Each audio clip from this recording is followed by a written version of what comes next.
Emily Raquette, and you're watching Amplified.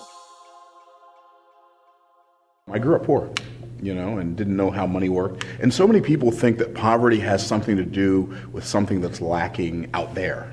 But poverty is not something that's lacking out there. Poverty is always something that's lacking inside. Abundance and lack are always both present. And we get the one we focus on. And when you're focused on lack, and focus on lack doesn't mean, well, man, I've got to go create some lack in my life. But focus on lack really means that you believe that lack is everywhere. And so that's all you see. It's like a scotoma, right? And so when you believe abundance is there, then you get to see the abundance. Does that make sense? Yeah, absolutely. So. You talked today. Well, first, I love you. You're like from the trash man to the cash man. Yeah, that's the name of my book. So yeah, because you literally were a trash man. I literally was a trash man. I drove a garbage truck. Like the first job that I got after I married my wife, after I married this beautiful girl, made her all these promises, and I couldn't figure it out. We were broke. When my wife was 8 months pregnant with our first child, our water and electricity were both disconnected at the same time. It was hard. And it wasn't because I wasn't willing to work. It's just I couldn't fix it. I didn't know what to do. And so I looked in the paper every day and found a job. Oh, somebody's hiring for trash truck driver, right? So here's what I want to know. Where did you have it in you to shift your mindset to see a greater possibility? Because so many of us, we're kind of doing okay. We're not, our water and our electricity isn't shut off, but we still can't make that shift. And how did you do it when you're in a really rough time?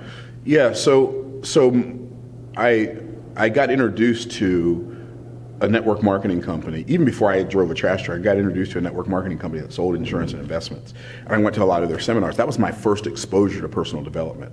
And there were people that I knew that were making $10,000 a month in the 80s, when $10,000 a month was wow, $10,000 a month, right? Back when gas was $1.52 a gallon or whatever it was back then.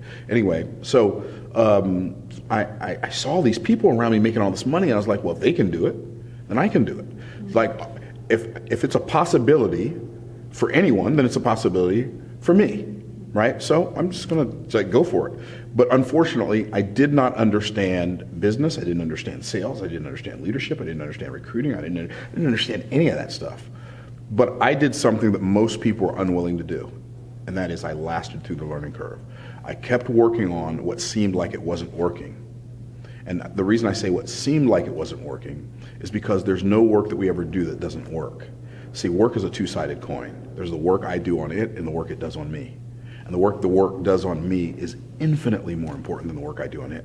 So if I'm building something, if I'm out selling something and nobody buys, it doesn't matter. Every time I do the presentation, I learn, and nobody buys, I learn another way not to do a presentation, right? And sometimes don't be disappointed if you're in sales and your first 500 presentations are just lessons on how not to do a presentation.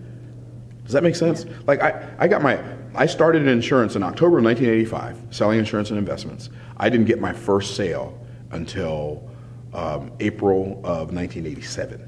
Wow. 18 months. But I was doing presentations. Family members didn't buy from me, friends didn't buy from me, strangers didn't buy from me. Everybody said no.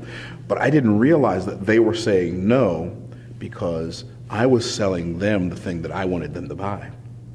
I wasn't selling them the result that they wanted to achieve.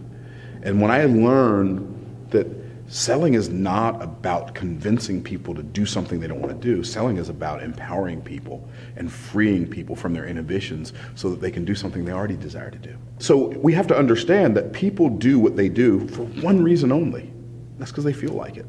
And people don't do what they don't do for one reason only, because they don't feel like it. And if I'm going to make my life better, if I'm out of shape, I'm slightly out of shape, not as out of shape as I have been in my life, but I'm slightly out of shape. But I blew out my knee last year, and so I gained all this weight, and so now I can finally work out again and get back in shape, right? But I don't I don't work out because I like working out. I work out because I like the way I'm going to feel when I get back in good shape.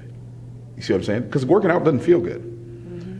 But my vision for the future will give me the ability to endure some pain in the present if the vision in the future is strong enough. So for all this, there's one thing I think anyone watching has in common is somehow, some way, they need to sell, whether they're selling themselves to get the job, or they're asking for a promotion, or they're selling their business, or their services, or their products. Or your children on cleaning their room, or your girlfriend on being your wife, or your boyfriend on being your husband. We all sell. So what's your number one tip that we can just walk away with that will help us sell better? number one tip that would help you sell better: talk to the person's emotion, don't talk to their logic. Like, really begin to communicate heart to heart, not head to head. And I'm talking about regardless of what you're selling somebody on, and make them feel good about how they're going to feel when they get the result that your thing is selling. People don't care about how many books are in your course or how many hours are in your coaching program. They care about the result they desire. If you can show them clearly how they would look experiencing the result that they desire, you can't. Not only do you not have to get them to buy, you can't stop them from buying.